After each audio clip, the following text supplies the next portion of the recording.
So we're gonna check out this video from the good brother Black Conservative Perspective. This video is Bill Maher instantly shuts down Charlamange the God, Charlamange the Devil. Suggestion WNBA isn't marketable. So let's see what this is about.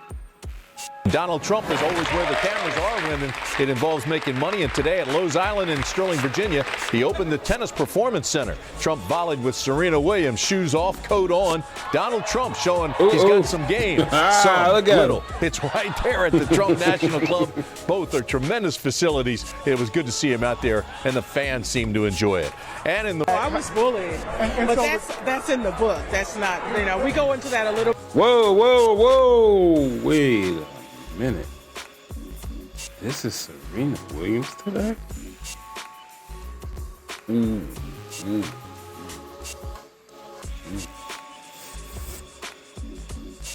This is tough. A little bit in the arena, but yeah, I was, and things that I had to go through now, people will be canceled for saying back then.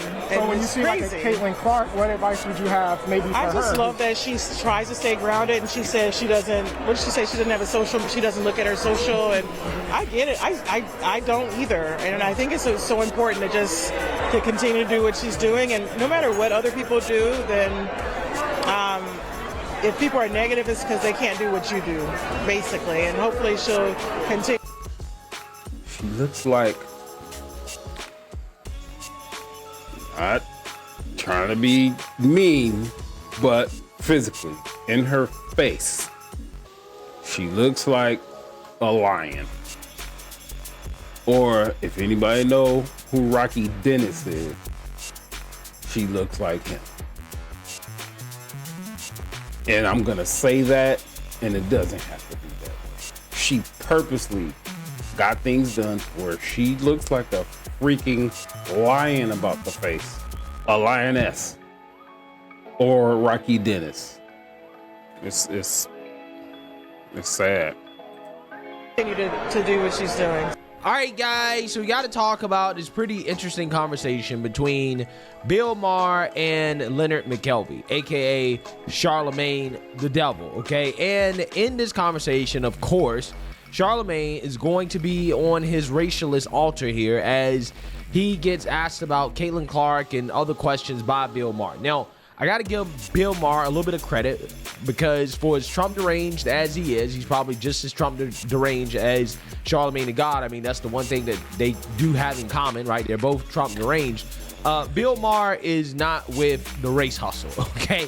He is the one white liberal that is sane when it comes to these issues of gender, sexuality, and race, okay? He's a liberal, but at least he's sane on those issues, so it seems, okay? He's just not woke.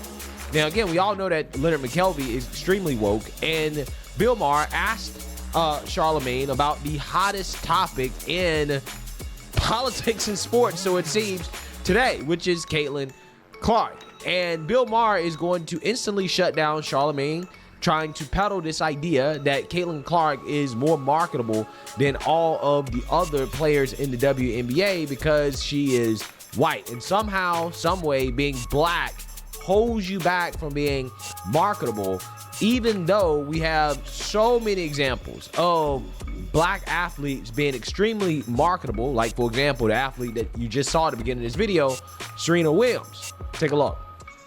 But you don't think it's a problem that this young woman, there's so many examples where, I mean, black people are very marketable. Well, ask yourself and she seems to have been indoctrinated into this.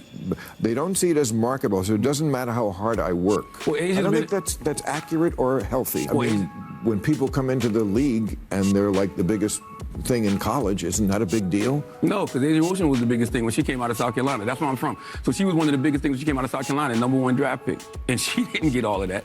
So what do you attribute that to? I mean, you're saying that's racism? No, I'm not saying it's racist. I'm just saying that I think Asia Wilson has a point, and I think sometimes when black women say certain things, we should listen, especially her, because I'm not in her shoes. I don't know, but why was Serena Williams such a big star? Because people like that. They didn't not watch her because she was black, right? Yeah. Okay. So where are we with this? I don't know. I'm just sitting back observing the conversation, but I do think You're in the conversation. What do you mean? I'm not a woman. You're in this conversation. You're in the bro. Wow. He had nothing to say. Charlamagne was left speechless, okay, because he didn't really have a rebuttal for the example that Bill Maher put out there, which is that, listen, if what you guys are saying is true, which is that the WNBA is not marketable because the league is full of black women, then how the hell did Serena Williams become a superstar, right? Why was she marketable to America and also the rest of the world, and these WNBA players are not? It can't be. Serena Williams is probably the greatest tennis player ever. One of the greatest. First of all, it annoys me when they say the GOAT, the greatest of all time. That just annoys me in any way. But anyway, I would rather it be the greats. 1, 2, 3, 4, 5, 6, 7, 8, 9, 10, maybe to 20. But when they say the GOAT, I notice they only do that when it comes to black athletes. They don't do that with, they call Tom Brady the GOAT, but there's no comparison to Tom Brady via another white athlete. There's no comparison to like Larry Bird. But with black athletes, it's always the next Michael Jordan, the next LeBron James. Why I gotta be the next? Why can't it be the first? Insert name here.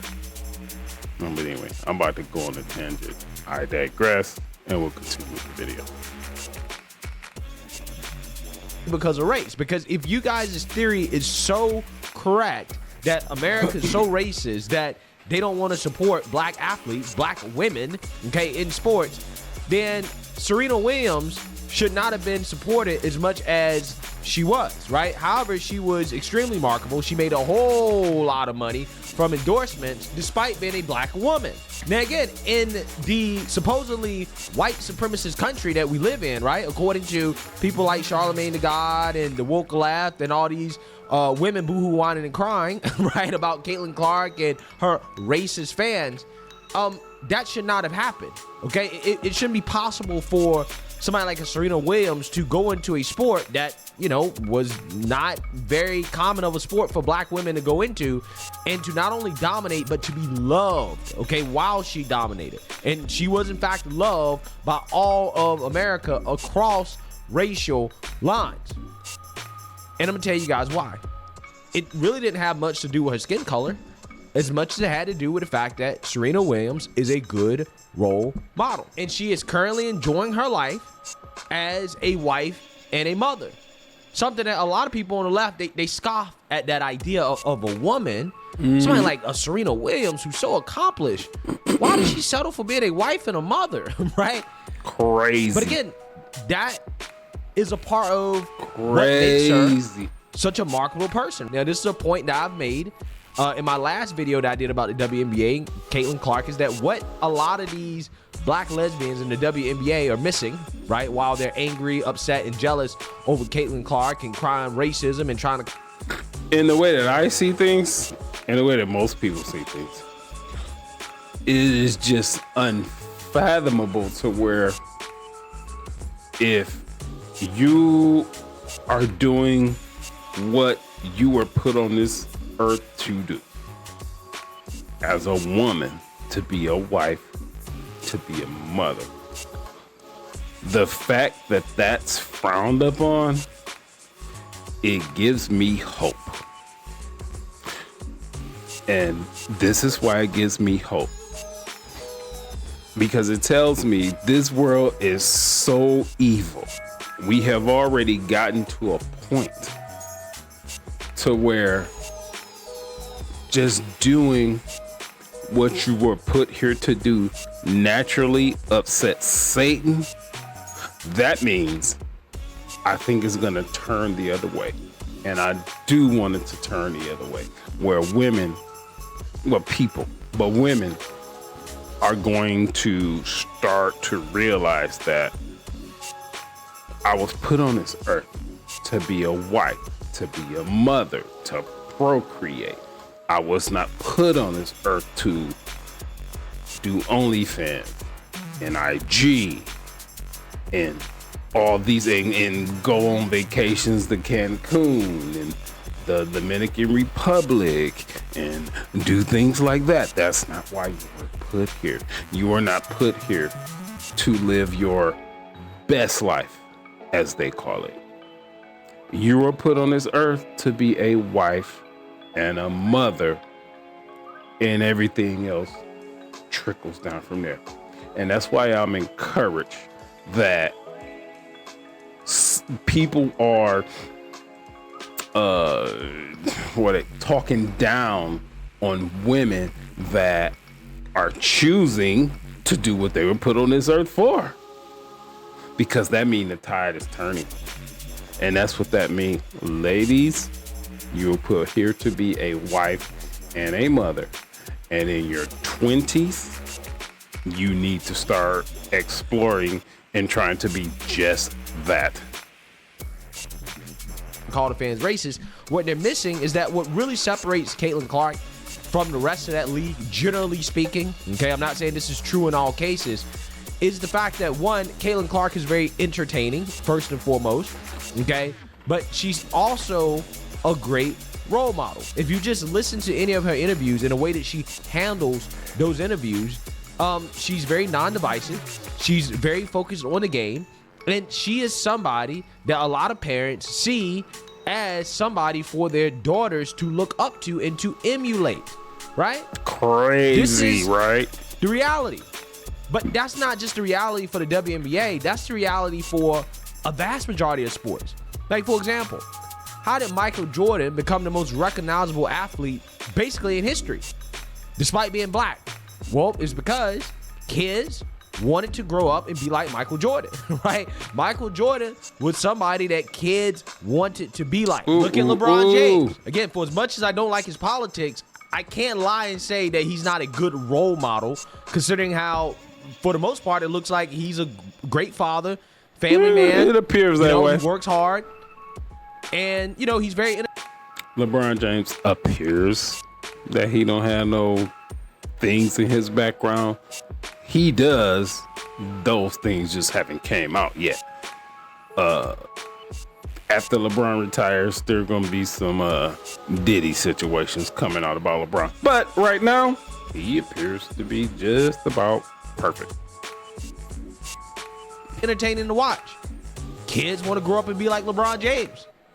Parents can point to somebody like LeBron James and say, hey, outside of his politics, okay, LeBron James seems to be a decent role model. Seems to be. Now, again, you compare that to some of these women you're saying in the WNBA in the way that they carry themselves. Ratchet, ghetto, unprofessional, right? Want to fight each other all the time. It's just like, okay, well, if you're a parent and you're looking at that, maybe I don't want my daughter to see this. Maybe I don't want my daughter to be exposed to this type of stuff, right? Because, again, this is not the way that young women should act or carry themselves, okay? I think that's what a lot of these people boo-hoo-whine and cry racism and jealous of Caitlin Clark's popularity and fame. That's what they're missing. Now, that's not to say that none of the black women in the WNBA are marketable, but you got to understand, everybody, just because they play well, okay, or they're a good athlete, that doesn't mean that they're going to make a lot of money or they're going to achieve superstardom. Sometimes it's just luck. Sometimes it's just a combination of things that aren't really explainable, but you can't just attribute that to race, right? Oh, well, it must be racism. It's not true, right? So again, I think that is what the WNBA is missing here when they're looking at the popularity of somebody like Caitlin Clark versus the rest of the league. Well, it's because she carries herself in a way that is attractive to parents and the real consumers, right? The real. So they automatically go to racism because they're lazy. And there's always an accountability factor. They're marketing her because she's white.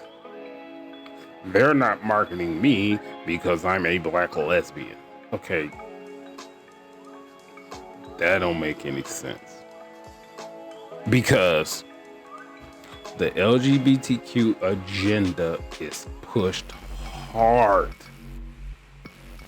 It's pushed hard. I don't know why it's pushed so hard when there's such, those who identify with that community is like 1.3% of the entire community in the United States. Why is that agenda pushed so hard to the way that the White House puts up flags and y'all have a whole, actually, I'm about to say they have a month, but no, they have several. I'm not gonna even try to lie, but they actually have a month of June, and then they have other days and weeks and all that throughout the year. Why is that agenda pushed so much when they represent, you can say, not even a important part of the population, 1.3% of people. Who's gonna pay attention to that? But for whatever reason, they do. To where they can run around here having their parades, and it's all about sexuality. I don't care what you do in your bedroom, because that's what it's about. Grown ass men in fucking bikinis flaunting and gallivanting all. What are you doing, dude? I would never go to one of these, but if I did, bro, what you doing? I'll be asking, what's wrong with you? It's mental illness. It's delusion. And I think I understand it. The reason that is being propped so much and pushed and pushed and pushed is because it's Satan. It's the devil. Satan is out here strong right now. And I'm not a hyper-religious person. I'm not even a religious person. But as you sit back and you just think it's logical. Just think logically. One, it can't be politics. It can't be. 1.3% of the population, they actively identify. We're not gonna even talk about those that's in the closet because we have no idea, obviously, because 1.3% identifies as that. What about the other 97.7% that we're talking about of people that don't identify with that community? Why is that 1.3% being pushed so much? They putting the shit in Target stores up front. Putting it up front right there.